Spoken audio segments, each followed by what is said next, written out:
D8 and D16 PCBs are identical in layout, except the D16 has an additional 8 zone inputs fitted to the board.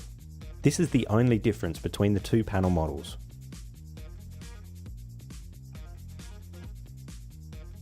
A dedicated 24-hour tamper input is provided for external siren tampers. This saves having to use a zone. The input supports both normally open and normally closed switch types. Multiple 12-volt DC outputs are provided for powering up sensors and devices. These outputs can supply up to 500 mA of power, with additional power available for powering sirens and strobes. All outputs are protected by auto reset fuses. The system provides an individual terminal for each zone input with a shared common between two zones. There is no zone doubling required for D8 or D16 panels, which makes wiring up of zones straightforward. Zones require a 2K2 resistor for end-of-line termination by default. The zone wiring can be set up as normally open or normally closed. The end-of-line resistor value can be changed in programming to suit retrofit or upgrade installations. This allows quick and easy swap over of a system without having to change the existing end-of-line resistors. Keypads connect via a dedicated 4-wire data bus, which can extend up to 100 meters in total using standard 4-core alarm cable. It supports star wiring and daisy chain configurations of keypads. The system can support up to 4 navigator keypads or 3 LCD or Saturn keypads.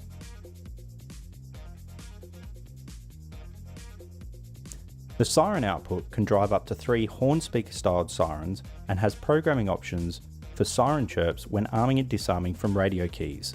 This also includes volume control to allow quieter chirps than the siren tone. An optional fire alarm tone can be generated for zones connected to smoke detectors to help distinguish between fire alarms and security alarms.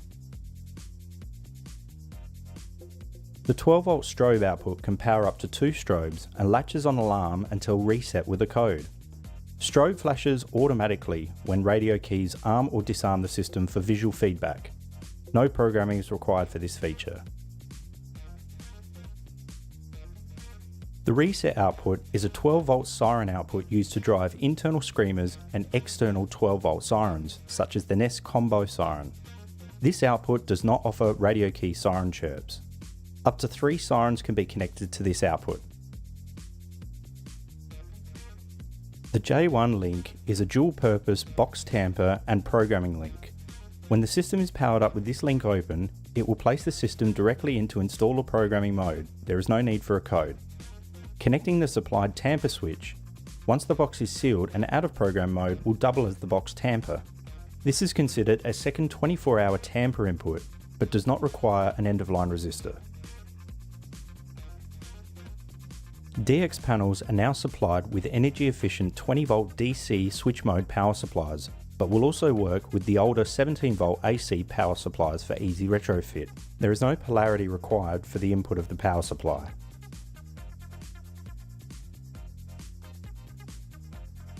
The reader header is for attaching the optional 106012 reader interface board to provide access control for up to 3 doors using Ness addressable readers, or a single door using any third-party 26-bit Wiegand reader. Readers will also support arm-disarm operations.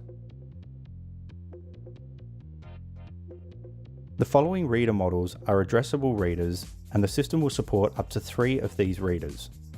It should be noted that when controlling door strikes, it's a requirement to install an additional power supply. Never try powering up door strikes directly from the DX power supply. Wiegand cable specifications allow cable runs up to 150 meters to the card reader using a twisted shielded cable, grounded at one end. The reader header is also used to connect the Ness portable download tool to upload and download panel details. Both a D8 and a D16 profile can be stored on the portable downloader. This can be handy to quickly program a system or make a backup. The serial header is used for connecting a PC to the panel for programming using the Nesscom software. It also supports connection of the CBus module interface, ICOM smartphone interface, and connection to any other third-party system such as push controls. For system integrators and software developers, an SDK is available from Ness. The auxiliary output header provides 4 open collector negative switching outputs that can switch 12 volts DC at up to 100 milliamps. Outputs can be programmed for a variety of functions and can be operated from keypads, radio keys, zone inputs, Rex codes, card readers, timers, smartphones, dialing control, and panel events such as arm, disarm, and AC fail. The optional 106013 4-way relay board plugs directly into the auxiliary header to offer 4 dry contact, low voltage switching relays. These are suitable for controlling garage doors, gates, access control doors, sprinkler solenoids, LED lighting, and similar low voltage applications. The 106011 output expander offers 16 programmable open collector outputs, which are negative switching 12 volt 100 milliamp outputs. The DX panel supports up to 2 output expanders for a total of 32 outputs. There are several modes the output expanders can operate in depending on the required output signals. This offers dedicated system function outputs along with 8 fully programmable auxiliary outputs. Output expanders can drive the 106013 relay boards to offer relay switching outputs over voltage outputs. Simply cut the plug off one end and wire the 12 volt and 0 volt into the board, and then connect the auxiliary wire to the required output.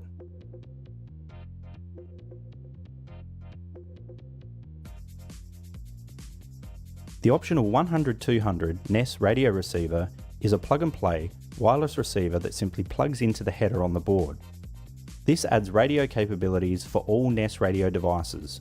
Any zone can be wireless, and any user code except code 1 can be a radio key.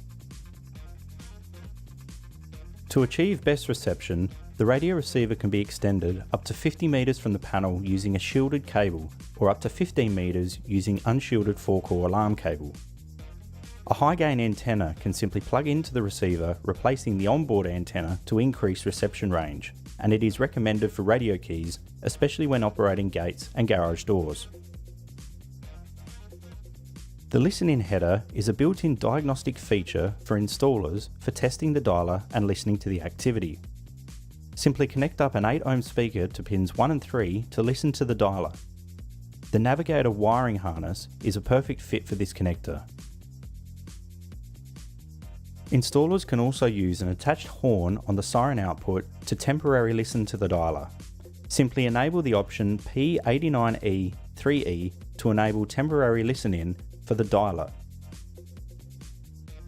The built-in alarm dialer can send alarm reports via contact ID to a central monitoring station or voice messages to a mobile phone using the phone network. Reports for mobile phones will detail the alarm type and the zone numbers that have triggered the alarm using voice messages.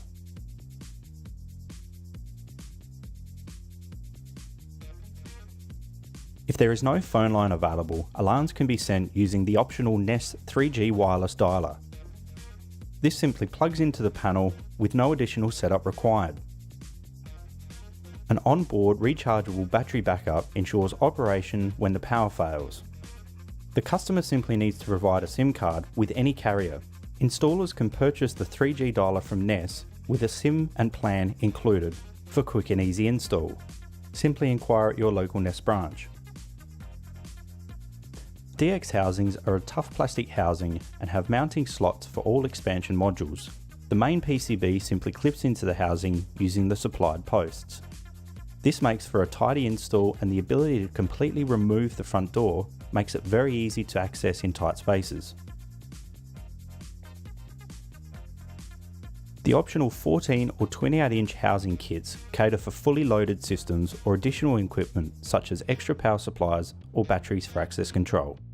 Mounting rails allow expansion modules to slide into the housing neatly.